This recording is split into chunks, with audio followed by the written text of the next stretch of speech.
ഇന്ന് മരണങ്ങൾ കൂടുതലാണ്. ചെറുപ്രായത്തിൽ തന്നെ ചെറുമക്കൾ, വളരെ ചെറിയ പ്രായം ചെന്ന ആളുകൾ തന്നെ ഒരു രോഗവുമില്ലാതെ മരിച്ചുകൊണ്ടിരിക്കുന്നു. മരണത്തിന് പ്രായമില്ല.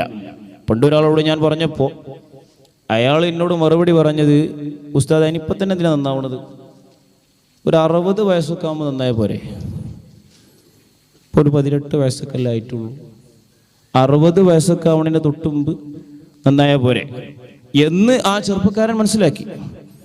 ഞാൻ മനസ്സിലാക്കിയത്, അവനോട് അസ്രാഈൽ അലൈഹിസ്സലാം വന്നിട്ട് നീ 60 വയസ്സിലാണ്, ഫെബ്രുവരി 5-ാം തീയതി ഇന്ന ദിവസം ഇന്ന സമയത്ത് മരിക്കുമെന്ന് നേരത്തെ അഡ്വാൻസായി പറഞ്ഞിട്ടുണ്ടെന്നോ. അങ്ങനെ പറഞ്ഞ ഒരാൾക്കല്ലേ ഞാൻ 60 വയസ്സിൽ മരിക്കുമെന്ന് പറയാൻ പറ്റുള്ളൂ. വമാ തദ്രീ നഫ്സുൻ ബിഅയ്യി അർദിൻ തമൂത്ത്, എവിടെയാണ് മരിക്കുക എന്ന് ഒരു നഫ്സിനും അറിയില്ല. വലാ തഅലമു നഫ്സുൻ മാദാ തക്സിബു ഗദ, നാളെ എന്ത് പ്രവർത്തിക്കുമെന്ന് ഒരു നഫ്സിനും അറിയാൻ സാധിക്കൂല. പിന്നെ എങ്ങനെ നാം ഉറപ്പിച്ചിരിക്കും? അപ്പൊ ഉള്ള ജീവിതം, നമ്മുടെ നിമിഷങ്ങൾ നന്മയിൽ ഉപയോഗപ്പെടുത്തണം. ശാബുൻ നശഅ ഫീ ഇബാദത്തില്ലാ, നാളെ നമുക്ക് അർശിന്റെ തണൽ ലഭിക്കാനുള്ള ഏകമാർഗം അള്ളാഹുവിന്റെ ആരാധനയിലായിട്ട് വളർന്ന യുവാവുണ്ടല്ലോ, അവനക്ക് നാളെ അർശിന്റെ തണലുണ്ട്.